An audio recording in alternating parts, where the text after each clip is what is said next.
விவசாயத்தை விரும்பும் அனைத்து நண்பர்களுக்கும் உங்கள் கோ இந்தியா கிரீன் சேனல்ல இருந்து உங்கள் தீபின் அன்பான வணக்கம். இன்னைக்கு நாம பார்க்க போற காணொலியில நான் எதை பத்தி சொல்ல போறேன் அப்படின்னா, நம்ம ஒட்டஞ்சத்திர சைட்ல நாம தண்ணீர் தொட்டியை கட்டிட்டு இருக்கிறது நம்ம எல்லாருக்குமே தெரியும். அது சம்பந்தமா 2-3 காணொலிகள் நம்ம சேனல்ல போட்டிருக்கோம். லிங்க் டிஸ்கிரிப்ஷன்ல இருக்கு. அந்த காணொலியை போய் பார்த்துட்டு வந்துருங்க. அப்பதான் இந்த காணொலி உங்களுக்கு ஓரளவுக்கு புரியும். இந்த ஒட்டஞ்சத்திர சைட்ல நம்ம கட்டிட்டு இருக்கிற இந்த தண்ணீர் தொட்டியோட கொள்ளளவு பார்த்தீங்கன்னா கிட்டத்தட்ட 5 லட்சம் லிட்டர். ஏற்கனவே நான் சொன்ன மாதிரி இந்த தண்ணீர் தொட்டியில 500 டன் எடை கொண்ட தண்ணீரானது நிற்க போகுது. அதற்கான வேலையை தான் நாம திறம்பட இங்க செஞ்சுக்கிட்டு இருக்கோம். இன்னைக்கு நான் இந்த காணொலியில உங்களோட பகிர்ந்துக்க போறது இந்த தண்ணீர் தொட்டியோட சுவரினுடைய அளவு தான். இந்த சுவரோட சிறப்பம்சங்கள் என்னென்ன, அந்த சுவரை நாம ஏன் அப்படி கட்டுறோம், அதில் இருக்கக்கூடிய பகுதியான வடிவமைப்புகள் என்னென்ன அப்படிங்கிறத பத்தி தான் பார்க்க போறோம்.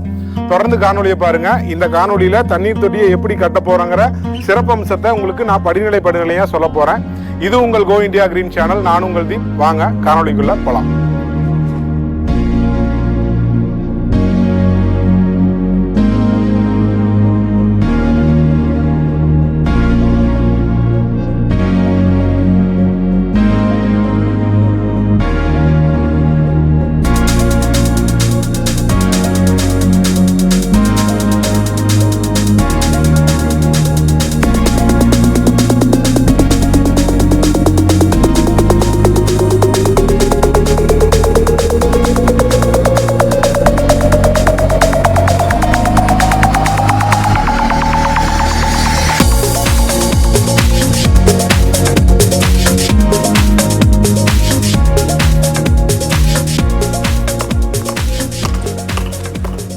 ஒட்டஞ்சத்திரத்துல நாம கட்டிக்கிட்டு இருக்கிற இந்த தண்ணீர் தொட்டியோட சிறப்பம்சம் என்னன்னு பாத்தீங்கன்னா, நம்ம இந்த ஒட்டஞ்சத்திர சைட்டை ஏற்கனவே சுத்தம் செஞ்சுட்டாங்க. இந்த நில உரிமையாளர்களே பாத்தீங்கன்னா இந்த இடத்த வாங்கி இந்த இடத்துல நீங்க பாத்துட்டு இருக்கிற பின்னாடி இருந்த மாதிரியான வனப்பகுதி போன்ற இந்த மரங்களை எல்லாம் சுத்தம் செய்து விட்டுட்டு நிலத்திற்கு கீழே இருக்கக்கூடிய பாறை பகுதியெல்லாம் தோண்டி எடுத்து உடைச்சிட்டாங்க. இந்த நிலையில தான் இந்த சைட்டு நம்ம கையில கொடுக்கப்பட்டது. இந்த இடத்துல ஒரு தண்ணீர் தொட்டி தேவை அப்படின்னு நம்ம கிட்ட கேட்கும் போது நாம இங்க இருக்கக்கூடிய பாறைகளையே சைஸா உடைச்சு இந்த தண்ணீர் தொட்டியை கட்டிக்கலாம் அப்படின்னு சொல்லி நில உரிமையாளரிடம் நாம சொன்னோம். அதை அவங்க ஏத்துக்கிட்டு எங்களை இந்த வேலையை செய்ய சொல்லி அவங்க உரிமமும் கொடுத்தாங்க. அது சம்பந்தமா தான் இந்த தண்ணீர் தொட்டியை நாம கட்டிக்கிட்டு இருக்கோம். நான் ஏற்கனவே சொல்லியிருக்கேன், இருந்தாலும் ஒரு ரீகாலுக்காக நான் சொல்றேன். இந்த தண்ணீர் தொட்டியோட முதல் சிறப்பு இயல்பு இதுதான். இந்த தோட்டத்துல உடைத்து எடுக்கப்பட்ட பாறாங்கற்களை வைத்து அதை சின்ன பகுதிகளா உடைச்சு அதை நாம இங்க சுவர் கட்டிக்கிட்டு இருக்கோம். அதனால இது கிட்டத்தட்ட 50% வெர்னாகுலர் டிசைன் தான். வெர்னாகுலர்னா உங்களுக்கு தெரியும்னு நினைக்கிறேன். நம்ம எந்த பகுதியில் இருக்கிறோமோ அந்த பகுதியில் கிடைக்கக்கூடிய பொருட்களை வைத்தே கட்டுமானங்களை செய்வதுதான் வெர்னாகுலர். இது கிட்டத்தட்ட 50% வெர்னாகுலர் தான். இங்க நாம அந்த மாதிரி பாறாங்கற்களை உடைத்து இந்த சுவர்களை கட்டிக்கிட்டு இருக்கோம். இந்த சுவர் ஒரே அளவிலான சுவர் இல்லை. இந்த தண்ணீர் தொட்டியோட சுவர்களின் உயரம் பாத்தீங்கன்னா கிட்டத்தட்ட 7.5 அடி உயரம். ஆனா அந்த 7.5 அடி உயரம் இருக்கக்கூடிய அந்த சுவர் 7.5 அடியுமே ஒரே அகலத்துல இருக்காது, வேறு அகலங்கள்ல தான் இருக்கும். அது என்ன அகலம், அது எதற்காக அப்படி கட்டுறோம் அப்படிங்கிறத தொடர்ந்து பாருங்க.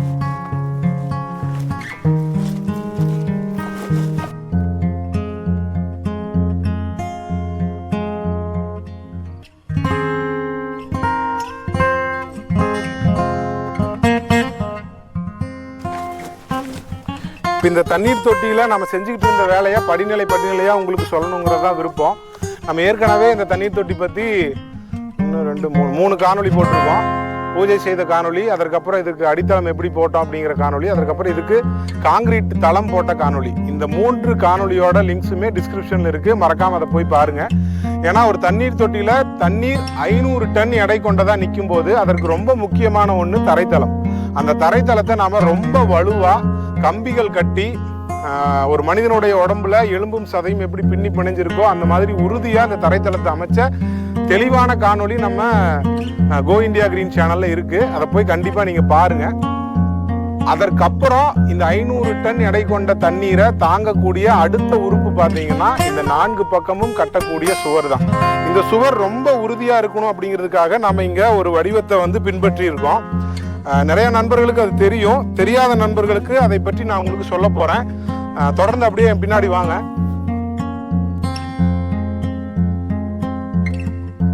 சுவரோட மொத்த உயரம் பார்த்தீங்கன்னா 7.5 அடி. இந்த 7.5 அடி எப்படி நம்ம கட்டுறோம் அப்படின்னா, முதல் சுவரோட அடுக்கு வந்து 3 அடி உயரம் இருக்கும்.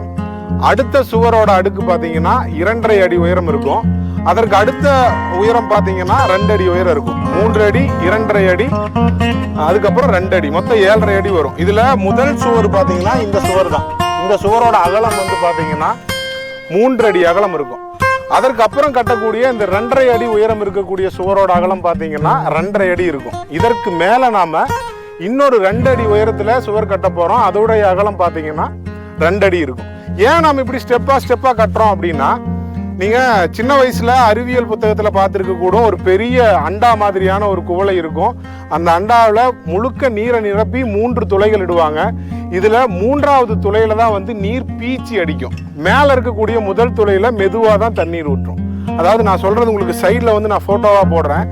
கீழே ஆழமா இருக்கக்கூடிய துளையில நீர் பீச்சி அடிப்பதற்கான காரணம், ஆழம் அதிகமாக தண்ணீரினுடைய எடையும் அழுத்தமும் அதிகமாகும். அதனால இந்த தண்ணீர் தொட்டியில கீழ் மட்டத்தில் இருக்கக்கூடிய சுவரோட அகலமானது அதிகமா கட்டுறோம். ஏன்னா பிரஷர் அங்கதான் அதிகமா இருக்கும். அடுத்த கட்டத்தில் இருக்கக்கூடிய தண்ணீர், நடுநிலைமையா இருக்கக்கூடிய தண்ணீரோட எடையும் அழுத்தமும் கொஞ்சம் குறைவா இருக்கும். அதனால அங்க 2.5 அடி அகலம் தான் சுவர் கட்டுறோம். மேல இருக்கக்கூடிய தண்ணீருடைய அழுத்தமும் எடையும் இன்னுமே கம்மியா இருக்கும். அதனால அங்க 2 அடி அகல சுவர் போதுமானது. இந்த மாதிரி தான் நாம இங்க 4 பக்கமும் இருக்கக்கூடிய இந்த தண்ணீர் தொட்டியின் சுவரை நாம வடிவமைக்கிறோம். அது மட்டும் இல்லாம இந்த 3 அடி சுவருக்கும் 2.5 அடி சுவருக்கும் நடுவுல கிட்டத்தட்ட நாம ஒரு 4-5 இன்ச் திக்னஸ் தடிமன் கொண்ட காங்கிரீட்டை நாம போட்டுட்டு இருக்கோம்.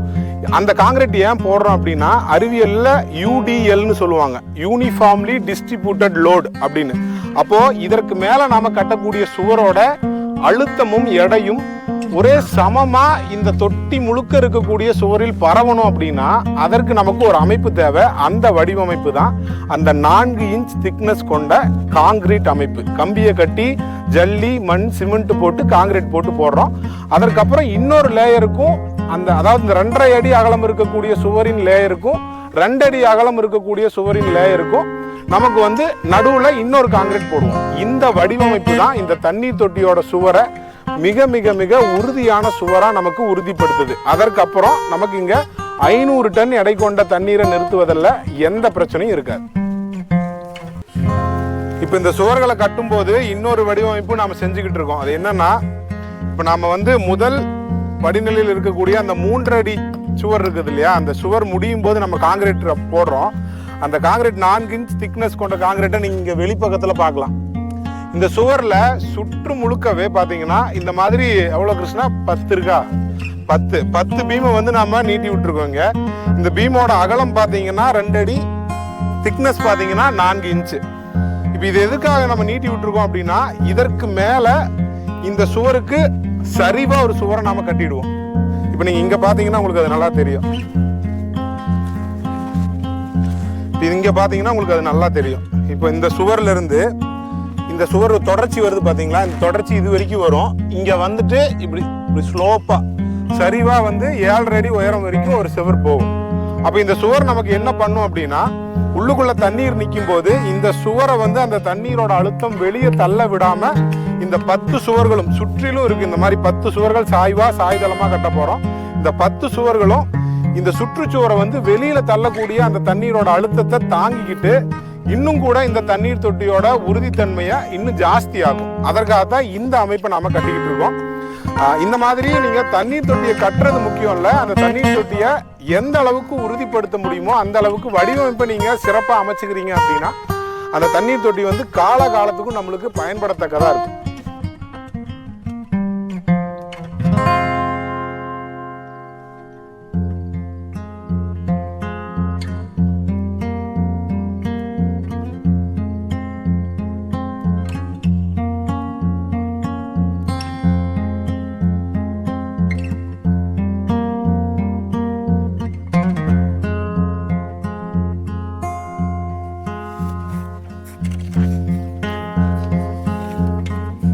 இன்னும் எவ்வளோ நாள் வேலை தாங்கும்? ஒரு 10 நாள் வேலை. பொங்கலுக்கு எவ்வளோ நாள் லீவு? நீங்களும் 1 வாரம் லீவ் எடுக்கிறீங்க. அறிமுகப்படுத்த மறந்துட்டேன், இவர் கிருஷ்ணா. இவர் தான் வந்து நம்ம இந்த ஒட்டஞ்சத்திர சைட்டில் கட்டிகிட்டு இருக்கிற இந்த வாட்டர் டேங்கோட இன்சார்ஜ். எல்லா சூப்பர்விஷனும் இவர் தான் பார்த்துட்டு இருக்காரு. கிட்டத்தட்ட 19 நாளாக உங்களுக்கு சுவர்களை வந்து கிட்டத்தட்ட 5 அடிக்கு மேலே நம்ம உயர்த்தியாச்சு.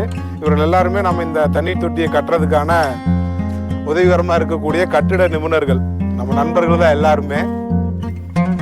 இப்போ கிட்டத்தட்ட 5 பேர் தான் இருக்காங்க. ஆனால் 5 பேர் வந்து ஒரு 20 நாளுக்குள்ளேயே இந்த அளவுக்கு பெரிய சுவர்களை, 5 அடி உயரம் கொண்ட சுவர்களை, 3 அடி அகலம் கொண்ட சுவர்களை இங்கே ரொம்ப அனாயாசமாக கட்டி முடிச்சுட்டாங்க. இது செங்கல்ல கட்டுற மாதிரி கிடையாது. கருங்கல்ல கட்டும்போது கருங்கல்ல கிட்டத்தட்ட ஒரு 10 கிலோ கொண்ட ஒவ்வொரு கல்லையும் எடுத்து கொண்டு வந்து 20 கிலோ வருதா கோச்சுக்கிறாரு. 20 கிலோ கேரண்டியா வருங்கிறாரு சில கற்கள் எல்லாம். அந்த கற்களை கொண்டு வந்து அடுக்கி அதை சரிவர முகம் பார்த்து வச்சு அதற்கப்புறம் இதை நாம ஃபினிஷ் பண்றது அப்படின்னா அது சர்வ சாதாரணமான வேலை இல்லை. எல்லாருமே பார்த்தீங்கன்னா வாலிப நண்பர்கள் தான். இதில் யாருமே வந்து ரொம்ப வயதானவர்கள் கிடையாது. ஆனால் இந்த வாலிப பருவத்திலே பார்த்தீங்கன்னா அவங்களுக்கு நல்ல அனுபவம் இருக்குது, நல்லபடியாக கட்டிக்கிட்டு இருக்காங்க. ஒரு ஃபினிஷிங் வந்து நல்லா இருக்குது. இவங்க போகிற வேகத்தை பார்த்தா இந்த 7.5 அடி உயரம் கொண்ட இந்த சுவரை வந்து குறைந்தபட்சம் ஒரு இந்த மாதத்துக்குள்ளே முடிச்சிடலாமா, இன்னொரு 20-25 நாட்களுக்குள்ளே முடிச்சிடலான்னு தான் நினைக்கிறேன். தொடர்ந்து பாருங்கள், வேலை நல்லா நடக்குது, கிளைமேட்டும் நமக்கு கை கொடுக்குது.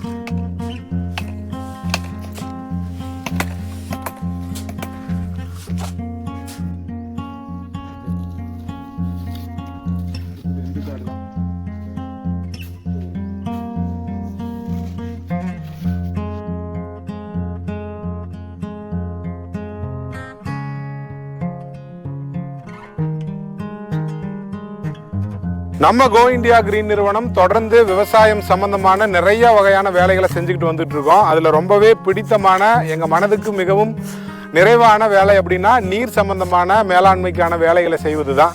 அதில் ரொம்ப முக்கியமான ஒரு வடிவமைப்பாக இந்த தண்ணீர் தொட்டியை நாங்கள் பார்க்குறோம். இந்த மாதிரியான தண்ணீர் தொட்டி வடிவமைப்புகள் இப்போ யாரும் செஞ்சுக்கிறது இல்லை. ஆனால் உங்களால் முடியும் அப்படின்னா, உங்களுக்கு அதுக்கு தகுந்த மாதிரி பொருளாதார சூழல் இருக்குது அப்படின்னா நீங்கள் கண்டிப்பாக இந்த மாதிரியான தண்ணீர் தொட்டிகளை கட்டிக்கோங்க. நான் எதனால் இதை நான் அழுத்தி சொல்கிறேன் அப்படின்னா, உங்களுக்கு பின்னாடி வரக்கூடிய தலைமுறையினருக்கு விவசாயத்தை பற்றிய ஆர்வத்தை மட்டும் நீங்கள் புகுத்தினா பத்தாது. முடிந்த வரைக்கும் நீங்கள் அவர்களுக்கு சொத்து சேர்த்து வைப்பது போலவே விவசாயம் செய்வதற்கான சாத்தியக்கூறுகளை உருவாக்கி கொடுக்கணும். அதில் ரொம்ப முக்கியமான ஒன்று, விவசாயம் செய்வதற்கு நிலம் எவ்வளவு முக்கியமோ அதே அளவுக்கு நீரும் முக்கியம்.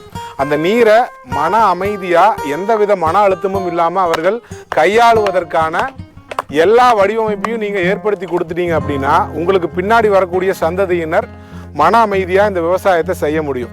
அதற்காகத்தான் சொல்கிறேன், இந்த மாதிரியான வடிவமைப்புகளை நீங்கள் செய்வதற்கு தயங்காதீங்க. உங்களுக்கு பொருளாதார வசதி இருந்தால் கண்டிப்பாக செஞ்சுக்கோங்க. நான் திரும்ப திரும்ப சொல்கிறது ஒன்று தான், தொடர்ந்து நாம் விவசாய பண்ணைகளை வடிவமைக்கிறதுக்கான வேலைகளை செஞ்சுக்கிட்டு வந்துக்கிட்டே இருக்கோம்.